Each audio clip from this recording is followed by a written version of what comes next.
तो मैं समझता हूं कि डॉक्टर भीमराव अंबेडकर जी ने देश के अंदर जो जातियां, जो वर्ग पीछे रह गए, उन्हें आगे लाने के लिए आरक्षण का प्रावधान रखा।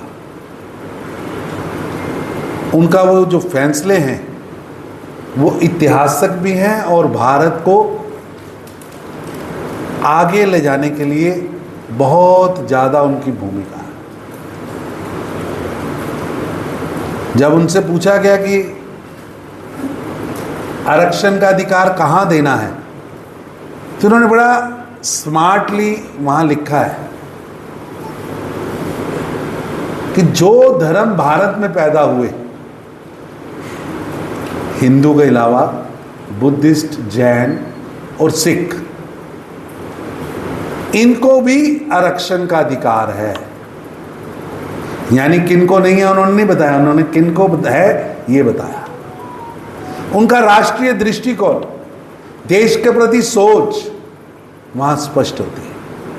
लेकिन देश की आज़ादी के तुरंत बाद जो लोग सत्ता में आए, संविधान सभा में उन्होंने डॉक्टर साहब की योग्यता का लोहा भी देखा,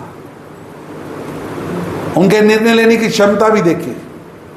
सत्ता में आने के बाद कांग्रेस पार्टी ने डॉक्टर भीमराव अंबेडकर जी को पीछे धकेलना शुरू कर दिया। यहां तक कि 2 बार चुनाव हराने के लिए बरकस प्रयास किया गया, पूरी योजना बनाकर प्रयास किया गया कि डॉक्टर भीमराव अंबेडकर जीत के ना आए। यहां तक कि स्वर्ग तो सभी को सिधारना है, सबको जाना है ऊपर। पूज्य अंबेडकर जी को जब जाना था तो उनके देह को दिल्ली में जलने नहीं दिया गया। यानी अगर इस देश के अंदर कोई मसीहा था, जिस मसीहा ने वंचितों को, वो वंचित महिला भी है और वंचित समाज भी है। आप में से कोई अगर इनकम टैक्स का लॉ पढ़ता होगा तो आपको वहां भी डॉक्टर भीमराव अंबेडकर की अनडिवाइडेड हिंदू फैमिली के लॉ को उन्होंने जनरेट करके रखा, महिलाओं के अधिकार को जनरेट किया, इंपावर्ड किया।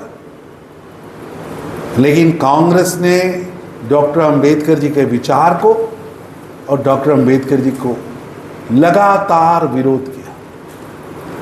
लेकिन देश के अंदर छवि क्या बना दी कि एससी का मतलब कांग्रेस। और अभी ये क्रम रुक नहीं रहा है, क्रम रुक नहीं रहा। सीताराम केसरी का किस तरह अपमान किया,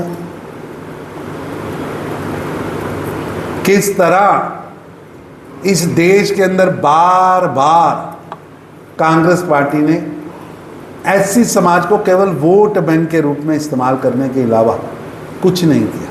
अभी राहुल गांधी विदेश की धरती पर गए, आपको दीदी ने भी बताएगी, बाकी वक्ताओं ने भी बताया होगा कि विदेश की धरती पर जाकर वो कह रहे हैं कि एससी आरक्षण वापस होना चाहिए। एक तरफ पूज्य अंबेडकर जी का संविधान हाथ में रखते हैं, लेकिन संविधान को मानते नहीं।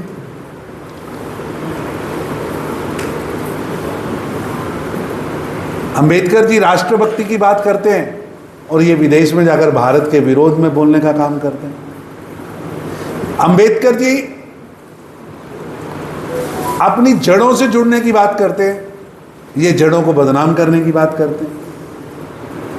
मेरा आपके इतना जो पीछे की बात समझाने का तात्पर्य है कि आप सबसे मेरा निवेदन है कि आपको कुछ चिन्हित लोगों को यहां बुलाया गया, सोच के बुलाया गया।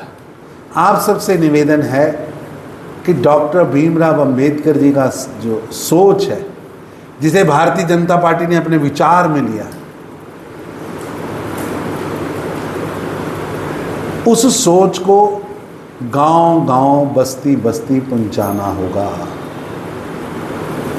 एससी मोर्चे का बहुत बड़ा दायित्व है, क्योंकि एससी मोर्चा यानी जो शेड्यूल कास्ट है, उन शेड्यूल कास्ट के ऊपर कई तरफ से हमले हो रहे, एक तरफ से नहीं कई तरफ से हमले हो रहे। कोई धर्मांतरण का हमला कर रहा,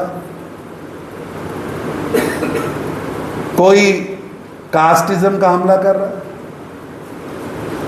लेकिन देश के अंदर भारतीय जनता पार्टी एक ही पॉलिटिकल पार्टी है जो एससी समाज को वोट बैंक नहीं, भारत के नागरिक, वरिष्ठ नागरिक के रूप में देखती है।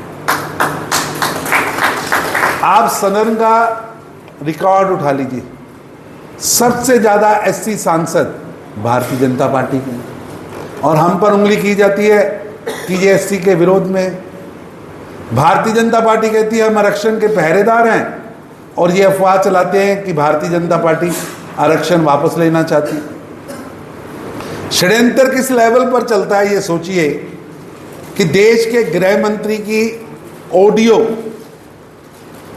उन्होंने कहा, उन्होंने तेलंगाना की धरती पर खड़े होकर कहा कि आरक्षण का लाभ एससी भाइयों को मिलना चाहिए।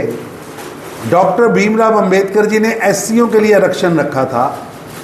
मैं घोषणा करता हूं कि भारतीय जनता पार्टी सत्ता में आएगी, जो एससीओं का आरक्षण का अधिकार का हिस्सा छीनकर मुस्लिम्स को दिया गया है, मैं वो आरक्षण समाप्त करके वापस वो हिस्सा एससीज को दूंगा। 50% से ज्यादा आरक्षण नहीं हो सकता। तेलंगाना की सरकार ने उस आरक्षण के हिस्से में से एक हिस्सा मुस्लिम्स को दे दिया, शायद 10% है। भारतीय जनता पार्टी का कहना है कि ये आरक्षण केवल व केवल